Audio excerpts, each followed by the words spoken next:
Bismillahirrahmanirrahim. Assalamualaikum warahmatullahi wabarakatuh. Perkenalkan, nama saya Trisnawati, kelas RPL semester 1, jurusan Ilmu Pemerintahan. Di sini saya mempresentasikan tentang politik agraria. Pengertian agraria adalah istilah yang sering digunakan dalam bidang hukum agraria atau pertanian. Istilah ini berasal dari bahasa Latin, agar, yang berarti tanah atau lahan. Secara umum, agraria merujuk pada segala hal yang berkaitan dengan tanah, baik itu penggunaan, penguasaan, pemanfaatan, dan pemilikan tanah. Sejarah awal agraria di Indonesia. Sejarah awal agraria di Indonesia dimulai dari pengaturan pertanahan oleh pemerintahan kolonial Belanda untuk memperkuat kekuasaannya. Setelah Indonesia merdeka, para pendiri bangsa melakukan upaya untuk mengganti hukum agraria kolonial dengan hukum nasional. Berikut beberapa peristiwa penting dalam sejarah agraria di Indonesia. Pemerintahan kolonial Belanda mengatur pertanahan untuk memperkuat kekuasaannya. Setelah Indonesia merdeka, para pendiri bangsa mengganti hukum agraria kolonial dengan hukum nasional. Undang-Undang Pokok Agraria tahun 1960 menjadi landasan hukum agraria yang mengatur penguasaan, pemilikan, dan pemanfaatan tanah. Pasal 33 ayat 3 Undang-Undang Dasar 1945 landasan konstitusional bagi pembentukan politik dan hukum agraria nasional. Agraria merupakan sistem yang terkait dengan pertanahan dan berhubungan erat dengan pertanian. Dalam arti luas, agraria meliputi bumi, air, ruang angkasa, dan kekayaan alam yang terkandung di dalamnya.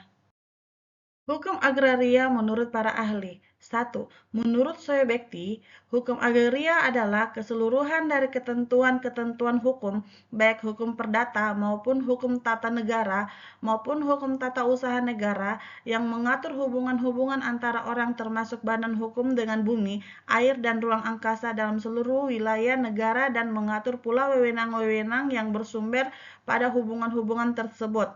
2. Menurut Boedi Harsono, hukum agraria merupakan satu kelompok berbagai bidang hukum yang masing-masing mengatur hak-hak penguasaan atas sumber-sumber daya alam tertentu.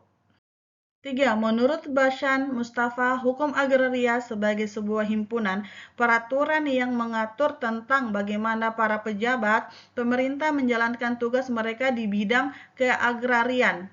4. Menurut Etheredge, pengertian hukum agraria adalah sebuah hukum yang istimewa di mana memberikan kewajiban kepada pejabat administrasi untuk bertugas dalam mengurus berbagai macam permasalahan mengenai agraria dalam memenuhi tugas mereka. 5. Menurut Gong Gyeok-seong, pengertian hukum agraria adalah keseluruhan kaidah-kaidah hukum yang mengatur mengenai agraria secara lebih luas, tidak hanya mengenai tanah saja, misalnya persoalan jaminan tanah untuk hutang, seperti ikatan kredit atau ikatan panen sewa-menyewa antara golongan, pemberian izin untuk perahlian hak-hak atas tanah dan barang tetap, dan sebagainya. 6. Menurut S.J. Vokema Andrea mengemukakan bahwa pengertian hukum agraria adalah keseluruhan peraturan hukum mengenai usaha dan tanah pertanian tersebar dalam berbagai bidang hukum, di mana disajikan sebagai suatu kesatuan untuk keperluan studi tertentu yang bertalian dengan pertanian dan pemilikan hak atas tanah. 7. Menurut Urip Santoso, politik agraria adalah garis besar kebijaksanaan yang dianut oleh negara dalam memelihara, mengawetkan, memperuntukkan, mengusahakan, mengambil manfaat, mengurus, dan membagi tanah dan sumber alam lainnya termasuk hasilnya untuk kepentingan kesejahteraan rakyat dan negara. Dalam setiap hukum, terdapat beberapa asas yang terkandung di dalamnya sebagai pedoman dan syarat yang harus dipenuhi agar tujuan hukum tersebut dapat terpenuhi. Hukum agraria memiliki beberapa asas. 1. Asas nasionalisme.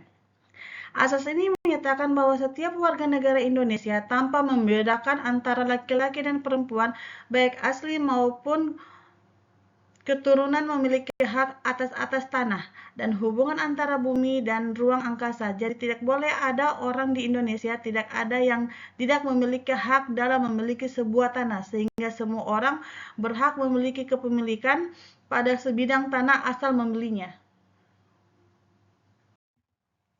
2.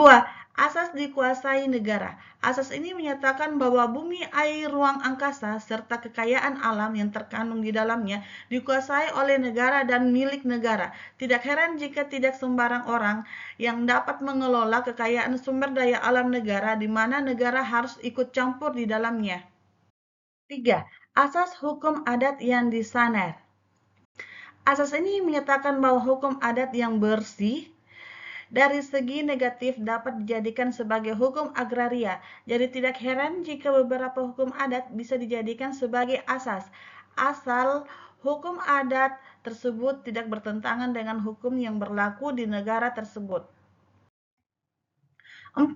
Asas fungsi sosial. Asas ini menyatakan bahwa penggunaan tanah tidak boleh melanggar maupun bertentangan dengan norma kesusilaan maupun keagamaan yang berlaku serta tidak boleh melanggar hak-hak orang lain termasuk untuk kepentingan umum.